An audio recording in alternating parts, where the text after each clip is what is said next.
The screen is the only light in the room. 10:17 p.m. Everyone else closed their laptops hours ago. You open yours. There is no name for what you are building.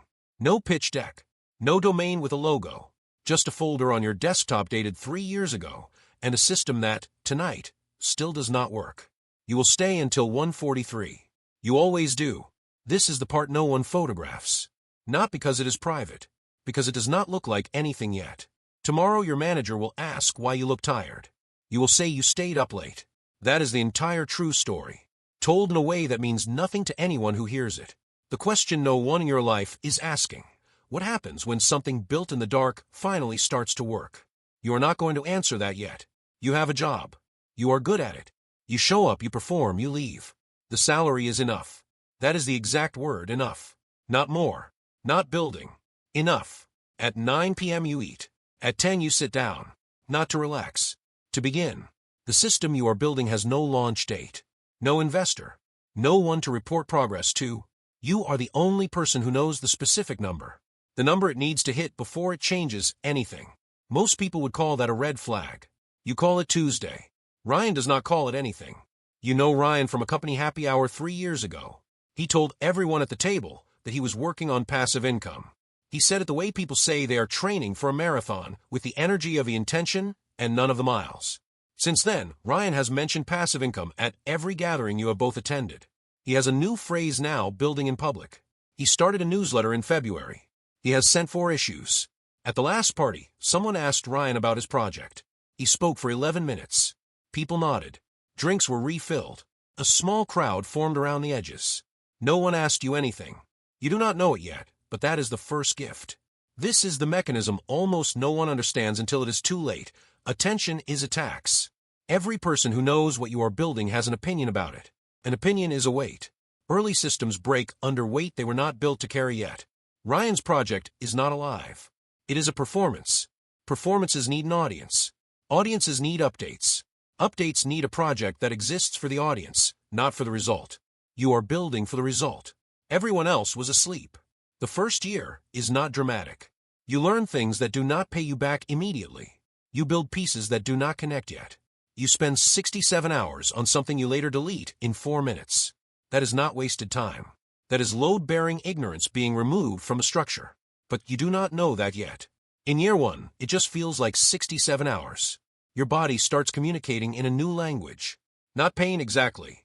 A specific heaviness that lives behind your eyes at 6:45 a.m. You learn to read it the way a sailor reads weather, not to avoid it, but to know what it means. It means you worked. Your co-worker Daniel notices. Not the project, he cannot see that. He notices the coffee. You used to drink 1. Now you drink 2 before 9 a.m. and a 3rd before lunch. He says, "Man, you look rough today." You say, "I'm fine." He says, "You say that every day." You say it's true every day. He drops it. He means well. That is the whole interaction. But something in his voice carries a second meaning, a quiet, calibrated concern that people reserve for people they believe are sinking. You file it. You keep going. The second year, something shifts. Not the project. The project is still not done. What shifts is you. You stop caring about the parts of the performance that have no function. The clothes that were too expensive for the context you actually lived in. The restaurant choices made for the feeling of the check, not the food. The version of you that existed to be seen existing. That version gets expensive. You stop paying for it. Here is the mechanic no one names. Deliberate lifestyle deflation compounds faster than most income increases at your level. When you stop buying the signal, you accumulate the actual thing. The money stops performing and starts working. You are not being cheap. You are redirecting fuel to the engine. Ryan buys a new car. You notice. You say nothing. You are at the exact midpoint. You have spent almost 2 years building in the dark. Building without applause, without updates, without a public that knows your name or a timeline anyone else can track. And you are reading this thought right now. The one about how most people never make it to month 24. Because the work before the work is the only work that builds anything. You just learned something most people spend a decade trying to understand. Most of them still do not understand it cleanly. That is not nothing. In month 26, you ride an elevator with Frank. Frank is older. He runs a department no one fully understands. He has never rushed in your presence. Every word he has ever said near you lands with wait. You are getting off on 7. The ride is 11 seconds. You look the way you have been looking for 2 years. He looks at you once, a single, unhurried read, and then he says, "There is a difference between tired because you are losing and tired because you are building." One of them ends. He gets off on 9. The doors close. You stand in the hallway for a moment longer than you need to. You do not know it yet. You will think about that sentence every single day. For the next 412 days. Ryan has a setback. You hear it third hand at a coffee break in November. The newsletter never found traction. He paused it in August. He is pivoting now. He has a new idea. He is excited about the new idea. You nod. You get your coffee. You go back to your desk. He still looks like he is winning.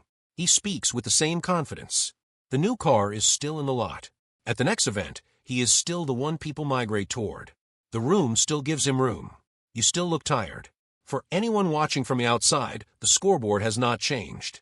You do not know it yet. The scoreboard was measuring the wrong thing the entire time. Month 31. Thursday. 1:58 a.m. This is the night. Not that you know it. What you know at 1:58 a.m. is this. You cannot read the screen clearly anymore.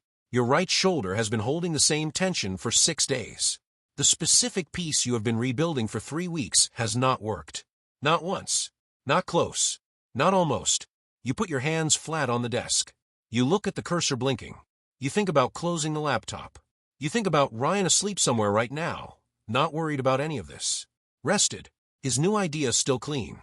Untested. Full of that weightless potential that only exists before the work starts. That thought keeps a lot of people at the edge. It sends them back to comfortable. It keeps you at the keyboard. Not because you are stronger than Ryan. Because you have spent 31 months learning the difference. A project that has been talked about. A project that has been built. Ryan's new idea has that shiny, untouched feeling.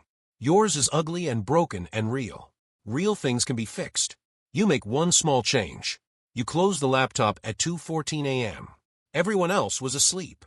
At 6:23 a.m., your phone shows a number. It is not a large number. Not the number people imagine when they imagine the moment everything changes. But it is a number that was not there yesterday. And it is a number the system produced. Without you awake. Without you watching. You sit with it. You do not call anyone. There is no one to call who would understand. Not the weight of the number. Not the hour. Not the 31 months behind it. The weight is not in the number. The weight is in everything that preceded it. You get up. You make coffee. You go to work. This is what they do not show you in the story of overnight success. The overnight is always 31 months long. The success always arrives as a small number at 6:23 a.m. No one else alive can read it correctly. The system worked because it was real. It was real because you built it in the hours no one was watching. You built it in the hours no one was counting. You built it in the only hours that were actually yours, the hours between 10:17 p.m. and 1:43 a.m. A dark room. A light no window could see. Ryan still talks about passive income. He is not wrong about the concept. He is wrong about the direction.